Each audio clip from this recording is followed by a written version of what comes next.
Hello everybody, Pete here again, Pete's Model Car Customs. I've got one of the oldest kits I've got. I bought this recently, but I had a bit of a postal problem with it, and I've just picked it up this morning from the depot, as it didn't actually, well, it got here and apparently went back again and whatever. But as it's such an old kit, I'd also like to do another shout out for Shawn. I don't know how many people watched the whole of the last video, but he was right at the end of it, so I thought I'd give a shout out to Shawn at the Scale Model Car Guy channel, because he's absolutely fantastic and likes a lot of old kits, and with his ethos of even though they're old, he's going to still build them. I'm still going to build this, and it's apart from the box open, it is sealed bags and sealed everything else, whatever sealed is. Well, actually it is sealed. So I thought I'd do another shout out for Shawn there, and along with him I'd like to thank everybody who subscribed and who watches, especially those who watch and comment, because I think that's most important, to actually communicate with each other. So thank you very much, Shawn. He's got his Ford Escort on the back, which I thought was a fantastic build. His Rally 1972 Escort, brilliant, absolutely brilliant. He's a good bloke as well. I really do like his channel. Some good fellas out there. But really, yeah, it's down to this. It's a very old kit celebrating a 100-year anniversary of Budweiser. I'm told it's a beer. We'd describe it as something less than that, but Budweiser from 1876 to 1976. Sorry, Bud. But it's got actual, you know, whether they're any good or not. This kit was released in 1979, and it says printed in England, parts made in the UK to USA specifications. It's pretty good, isn't it? God, I've got a price tag there of £1.99, and that is an incredibly cheap price, which I didn't pay for it, but I didn't pay a lot for it. We got the old 4-banger in there, and hopefully a nice selection of parts, and without a lot of, for Trevor, flash. We shall see.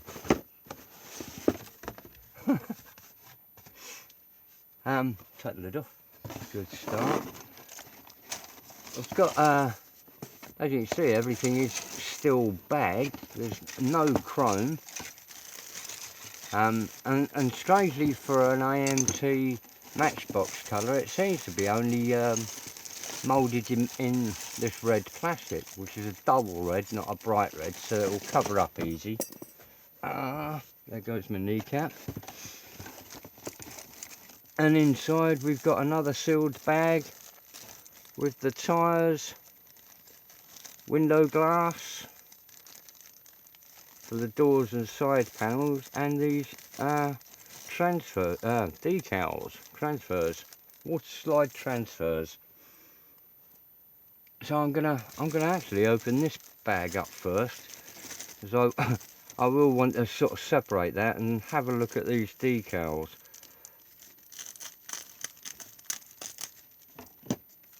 Oh, that was cool.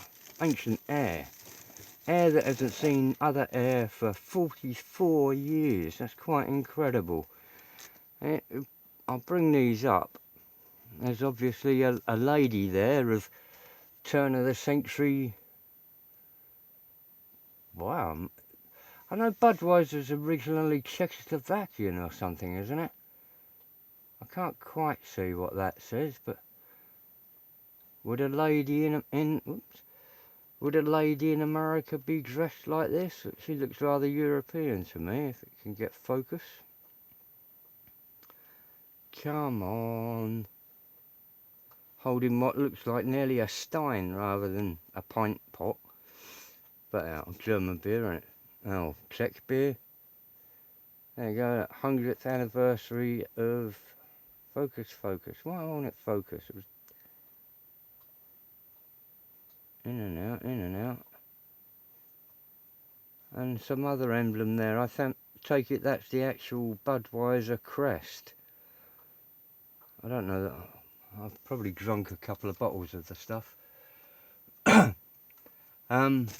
Very skinny tyres. Oh, what, we've got a shake there. Alright. These nice little oval windows there for the doors. They've all fallen off the sprue, but they're all in there as it's a sealed bag. And ultra skinny rubber tyres. These are like motorcycle tyres. I'm surprised they're actually black. I would have thought at the time they'd still be natural rubber coloured. They're very hard. But they haven't perished or anything. They are just hard. So they might well still be usable. There's 2 metal axles in this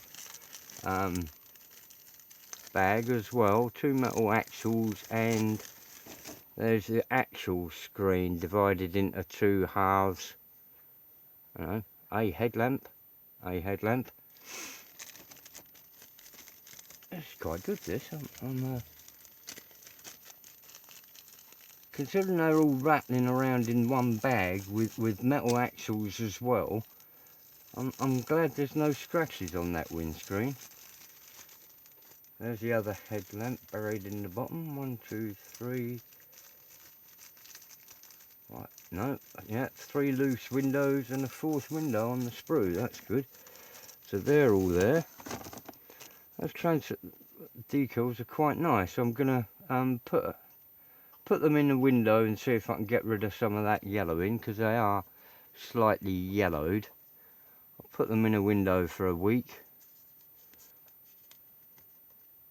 I think that's a bit of a mark from the tyre or a window. There's a curved line there that isn't on there. Spot the difference. There's a little curved line there. I think that must have been from either a window scraping it. But we'll live with that. It's an old van. And then the main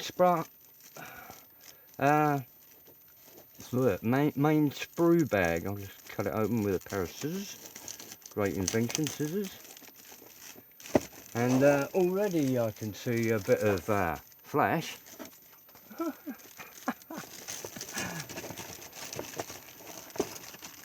Trevor at Monster Hobbies a few months ago did several reviews, and he was saying about flash. That's quite a nice sprue as it goes. I'll move everything about, get these out of the bag, or out of the way,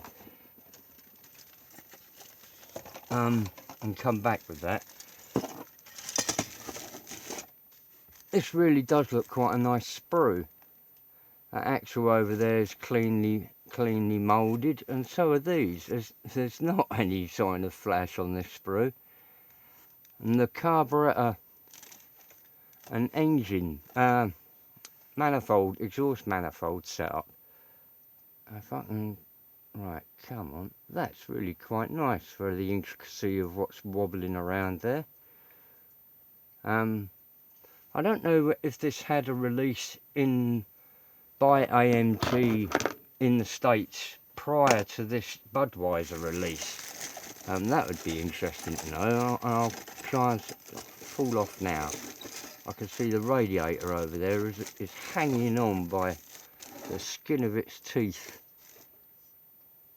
The wheels are quite nicely moulded there, and with a valve.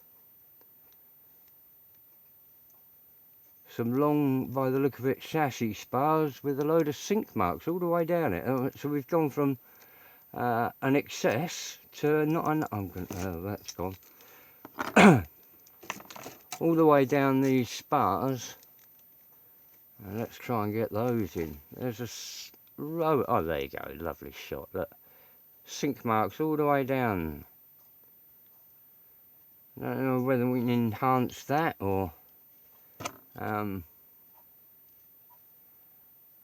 fill them in. I'll have to fill them in and sand them flat, but that's I'm assuming they're chassis rails. I haven't seen a whole complete chassis in here. Whizzing it round, there's a nice mudguard layout. They're lovely. Oh look, a little bit of flash. But and there. So they're really nice. There's a lot of step plate detail. I catch that in the light with a Ford. I think that's Ford script halfway down it.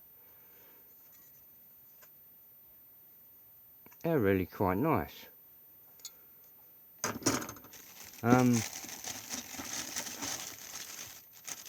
This really is quite nice.